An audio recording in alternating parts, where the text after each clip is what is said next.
Set in the near future in which the world is running out of food, Interstellar tells the story of the most important space mission in human history, saving the Earth from extinction. Hi, I'm David Jesse, and you're watching Made in Hollywood. And here's a scene from Interstellar. You're a well-educated man, Coop, and a trained pilot. And an engineer. The world doesn't need any more engineers. We didn't run out of planes and television sets. We ran out of food. I literally feel like this is as close to outer space as I will ever get. Right? Is the reality of it, was that something that attracted you to it? I mean, I feel like we were there almost. I mean, Chris, along with his brother, and along with them and the producer, and along with Kip Thorne, wanted to scientifically make this as plausible as possible.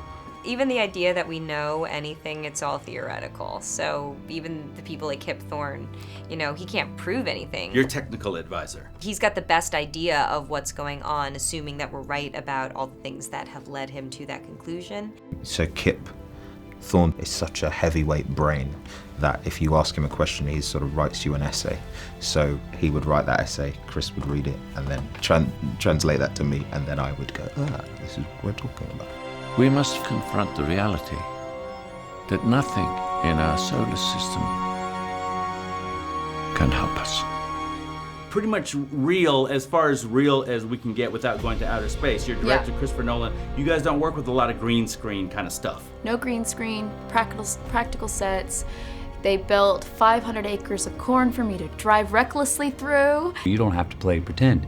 You can react to what's actually there. And that made it, the entire journey of the 5-month shoot, that much more enjoyable and realistic, for sure. It's like no acting required.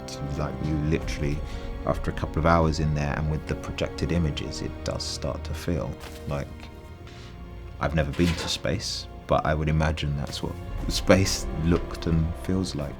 I'm a tomboy. I love this stuff. I love getting to, you know, put on a spacesuit and run through water. And, you know, I maybe don't love it every second because it's hard, but I love the idea of it. And now looking back on it, I don't remember the hard stuff. I just remember how incredible it was. We're not meant to save the world.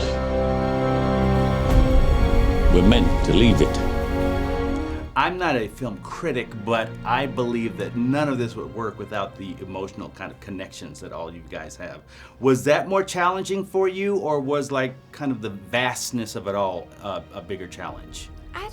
I mean, can they both be challenging? Yes. Okay, good. Then they both were, you know. It was an incredibly pleasurable experience making this job, but it was hard. The emotional side has to work, or you're not as invested in the awe-inspiring relationship with where you're going. If you don't know why you're there, and you don't know why you got to get back as a viewer, for Cooper, for the crew, you got to be invested in that. And that you won't be invested in that unless you get emotionally connected early on in the film. It's an intimate, incredibly moving story about family. And it could be, in my opinion, it could be set anywhere. And it's still like the heart of the film could be the same. It's about, like I said, the powerful bonds of love.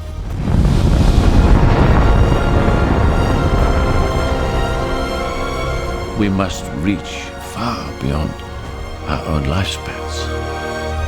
Yes or no? A love story? Yes, absolutely. Murph, I love you forever.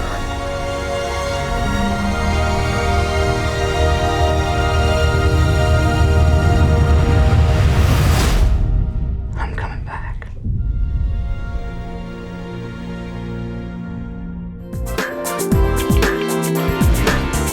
Made in Hollywood.